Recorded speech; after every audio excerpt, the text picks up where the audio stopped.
대선이 2주 앞으로 다가온 상황에서 공화당 후보인 도널드 트럼프 전 대통령이 276명의 선거인단을 확보해 승리할 것이라는 예측이 나왔습니다.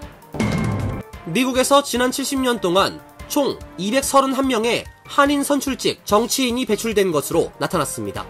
뉴저지가 모두 83명으로 가장 많았으며 뉴욕은 총 9명의 한인 정치인이 나왔습니다.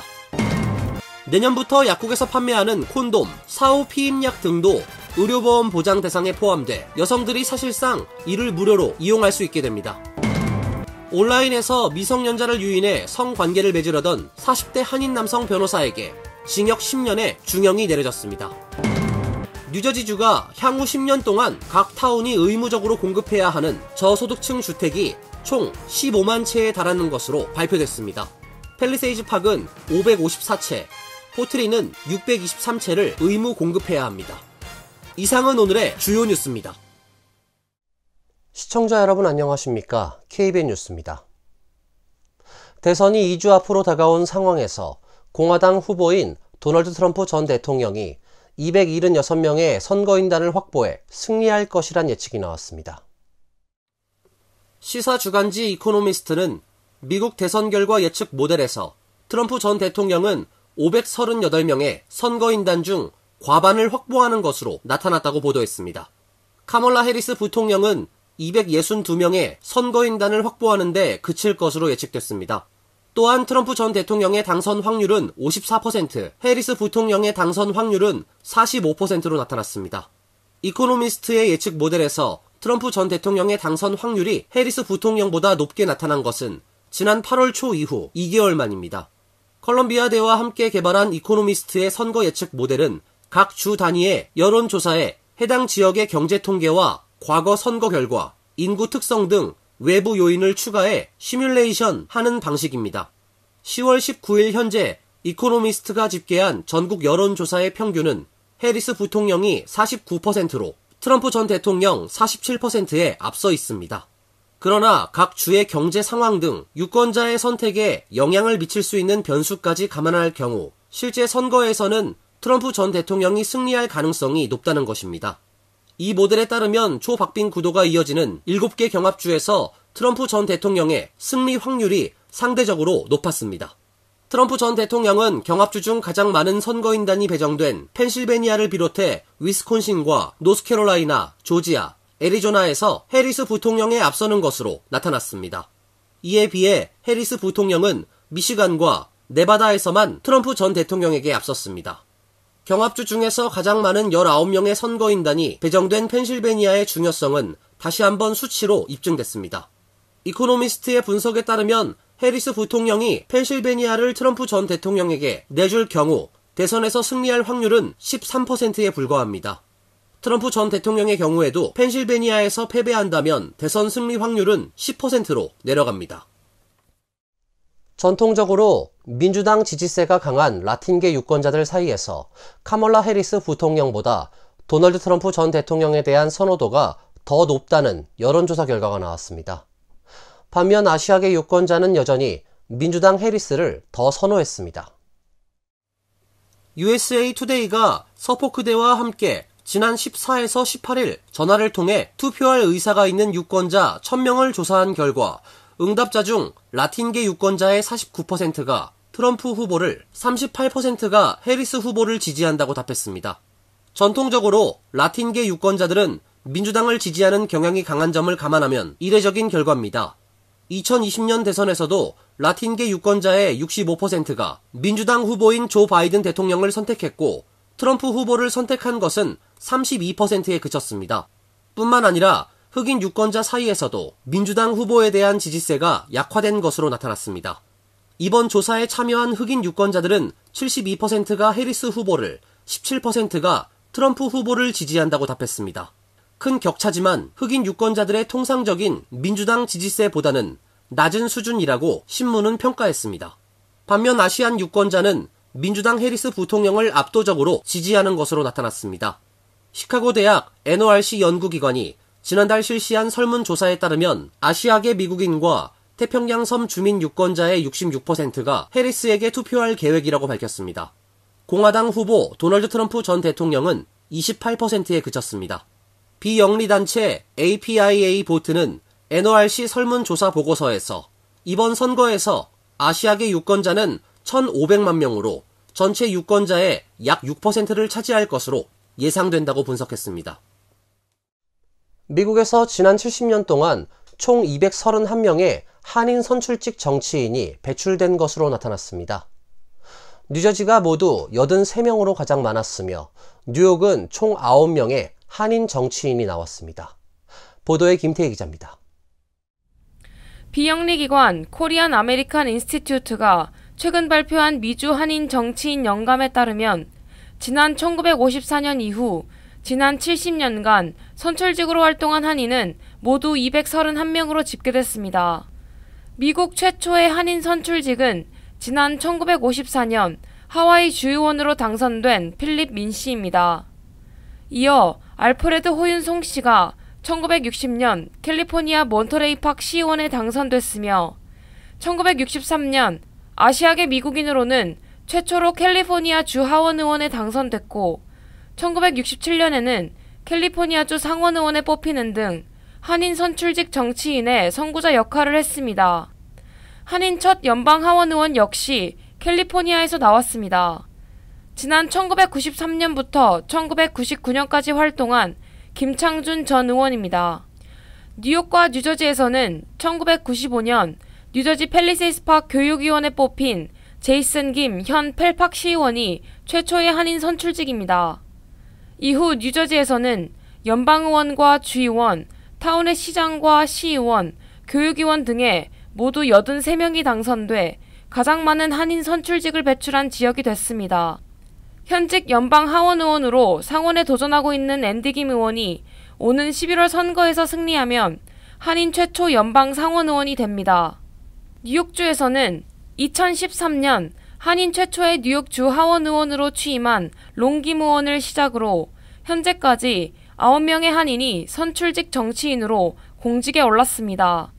2021년에는 린다 이 줄리 원이 한인 최초로 뉴욕 시의원에 당선됐으며 작년에는 그레이스 이가 한인 여성 최초의 뉴욕주 하원 의원으로 선출됐습니다. 또 한국계 혈통인 코리 존스는 2018년부터 2021년까지 뉴욕 시의회 의장을 역임했습니다.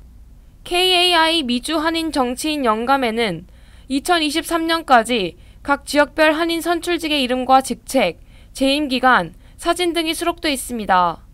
KBN 뉴스 김태희입니다. 내년부터 약국에서 판매하는 콘돔, 사후 피임약 등도 의료보험 보장 대상에 포함돼 여성들이 사실상 이를 무료로 이용할 수 있게 됩니다. 백악관과 보건복지부는 어제 건강보험개혁법에 따라 보험사의 예방치료 서비스 보장 내용을 확대하도록 하는 연방 의무 관련 규칙 변경안을 공개했습니다. 새 규칙은 처방전 없이 약국에서 아무나 구매할 수 있는 피임 관련 약 등도 보험 적용 대상에 추가하도록 하고 있습니다. 여기에는 플랜 B 등과 같은 사후 피임약, 오필 등 경구용 피임약, 콘돔 등이 포함됩니다. 보험사들은 그동안은 의사가 처방한 경우에만 피임 관련 약 등에 대한 비용을 부담해왔습니다. 하지만 새 규정은 피임 관련 약 등을 예방 서비스 차원에서 민간 보험사가 부담하도록 의무화하고 있습니다. 제니퍼 클라인 백악관 젠더정책위원회 국장은 이 규칙이 시행되면 민간 보험에 가입된 5,200만 명의 가입 여성에 대한 피임 관련 보장이 확대된다고 말했습니다. 바이든 정부의 이번 의료보험 보장 확대는 대선을 10여일 앞두고 나온 것입니다. 해리스 부통령은 이번 규칙 개정안과 관련해 이날 성명을 내고 우리 행정부는 10여 년 만에 최대로 피임 관련 보험 적용을 확대한다면서 이 같은 규칙은 저렴한 피임 관련 선택지를 더 많이 제공하므로 생식의 자유를 보호하려는 정부의 노력을 토대로 하고 있다고 말했습니다. 온라인에서 미성년자를 유인해 성관계를 맺으려던 40대 한인 남성 변호사에게 징역 10년의 중형이 내려졌습니다. 연방검찰 뉴욕 남부지검에 따르면 지난 17일 연방법원 뉴욕 남부법원 캐시 세이벨 판사는 뉴욕 브롱스 지역에서 변호사로 활동해온 47세 한인 남성 서동현 씨에게 징역 10년, 보호관찰 10년의 중형을 선고했습니다. 서 씨는 지난 2022년 5월 미성년자를 성적으로 유인하려 한 혐의로 체포돼 올해 3월 유죄를 인정한 바 있습니다. 법원 기록에 따르면 서 씨는 경찰의 함정 수사에 덜미가 잡혔습니다. 서 씨는 14세 소녀로 가장한 코네티컷주 그리니치 경찰국 소속 형사와 소셜 플랫폼 킥을 통해 온라인 소통했습니다. 당시 그는 자신을 뉴욕에 사는 45세 한국인 남성이라고 밝힌 후 성관계를 목적으로 만나고 싶다며 접근했습니다. 또한 자신을 브롱스에 사무실을 둔 뉴욕 변호사로 소개하며 26세부터 변호사로 일했다고 말하기도 했습니다. 대화 중 그는 소녀에게 선정적인 사진을 보내달라고 하거나 노골적으로 성행위 묘사를 하며 끊임없이 성관계를 요구했습니다. 그리고 재작년 5월 직접 성행위를 위해 소녀가 지정한 코네티컷 소재 약속 장소로 갔다가 현장에서 체포됐습니다. 검찰에 따르면 서 씨는 메트로 기차를 타고 코네티컷주로 가 범행을 위해 사전에 임대한 스탠포드 소재 한 주택으로 이동하려 했습니다. 체포 당시 경찰은 서 씨의 가방에서 랩탑 컴퓨터와 썸 드라이브, 운동화, 성냥, 마리화나, 세면도구, 뜯지 않은 막대 사탕, 콘돔 6개 등을 증거물로 압수했습니다. 서 씨는 최대 30년형을 선고받을 수 있었지만 유죄 인정으로 10년형을 선고받았습니다.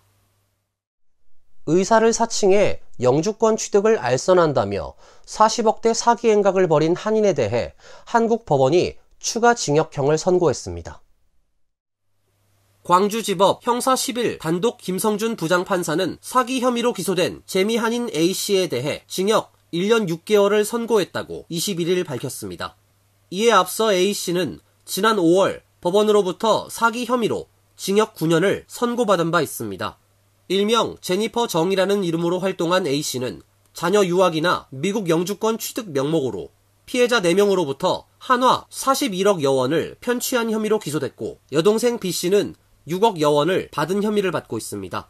B씨는 당시 징역 3년 6개월을 받고 법정 구속됐습니다.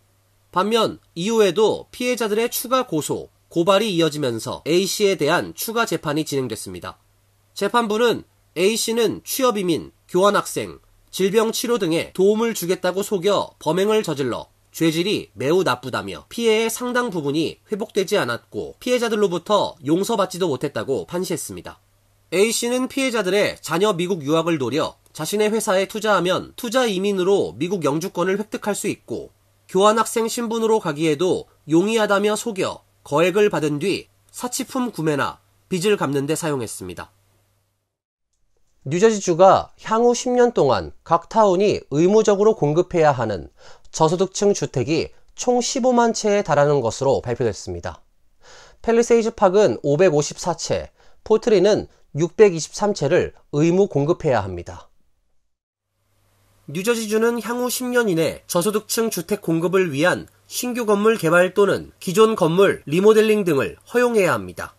뉴저지 주 정부 발표에 따르면 팰리세이즈 팍은 현재 거주민 기준 저소득층 주택 필요 수량 333채와 향후 10년간 잠재 수요 충족을 위한 221채 등 총 553채의 저소득 주택을 의무 공급해야 합니다.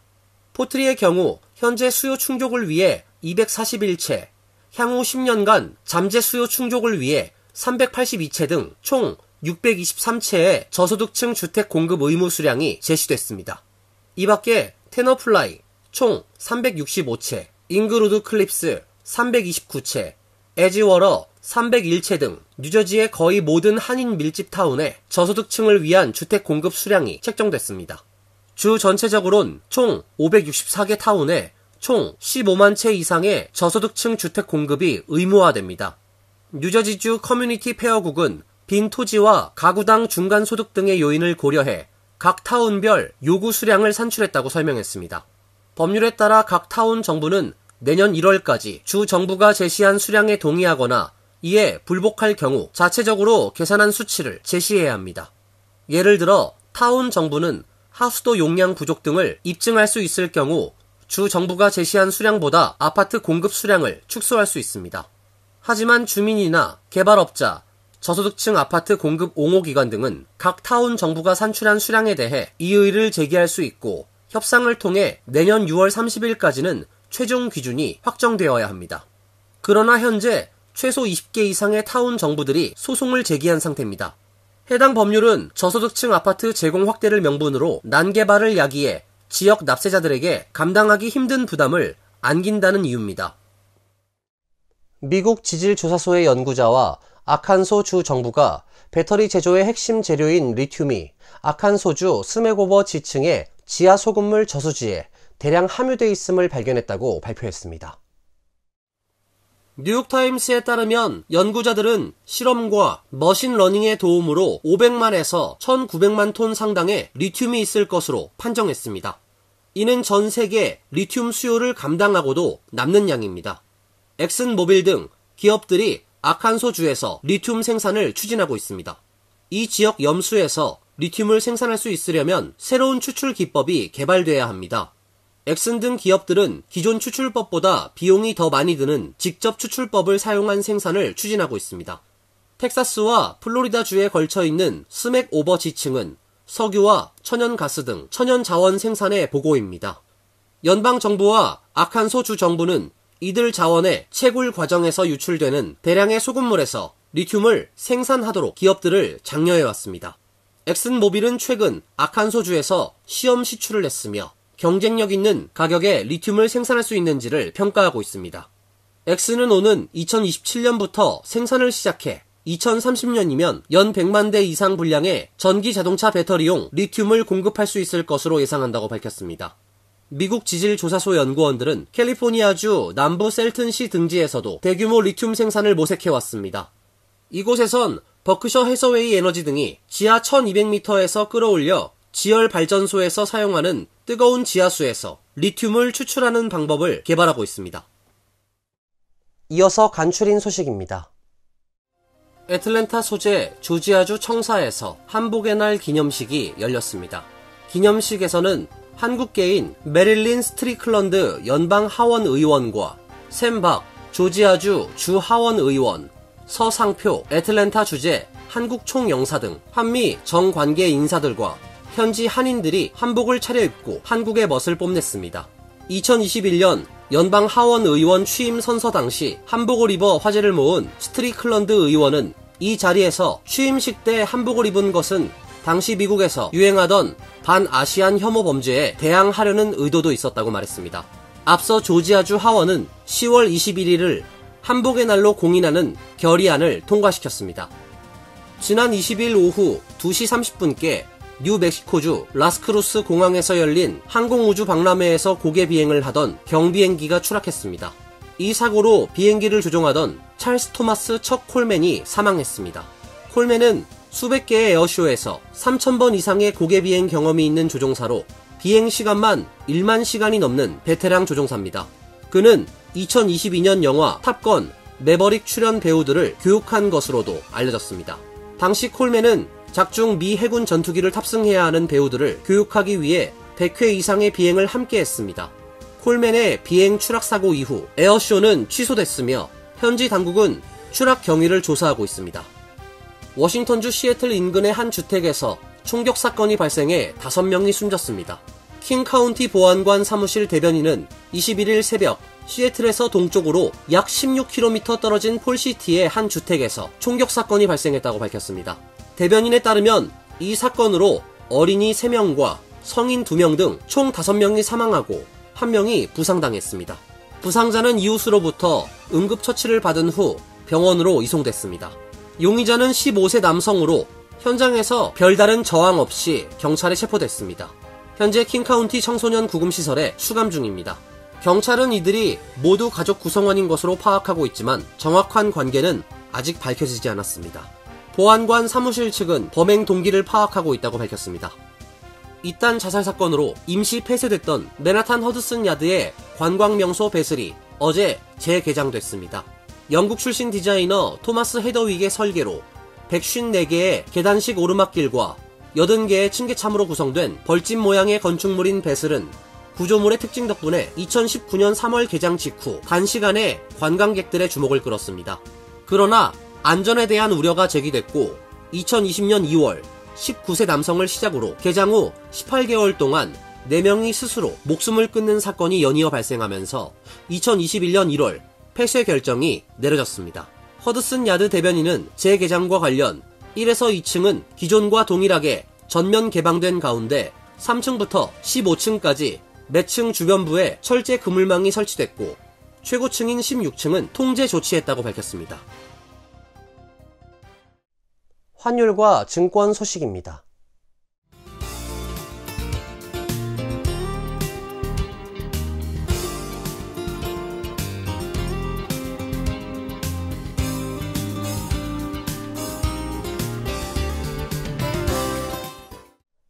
이어서 날씨입니다. 내일은 대체로 맑은 날씨가 예상됩니다.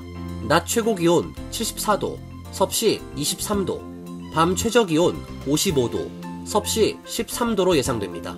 목요일은 기온이 내려갑니다. 가끔 구름이 끼는 맑은 날씨가 이어지겠습니다. 금요일은 맑고 화창한 날씨가 예상됩니다. 이상으로 KBN 뉴스를 마칩니다. KBN과 함께 즐거운 시간 되시길 바랍니다. 동부 최대 한인방송 KBN이 제작하는 KBN 뉴스는 웹사이트 mykbn.com 그리고 유튜브와 페이스북에서 다시 보실 수 있습니다. 좋아요, 구독, 알림 설정은 뉴스 제작에 큰 도움이 됩니다.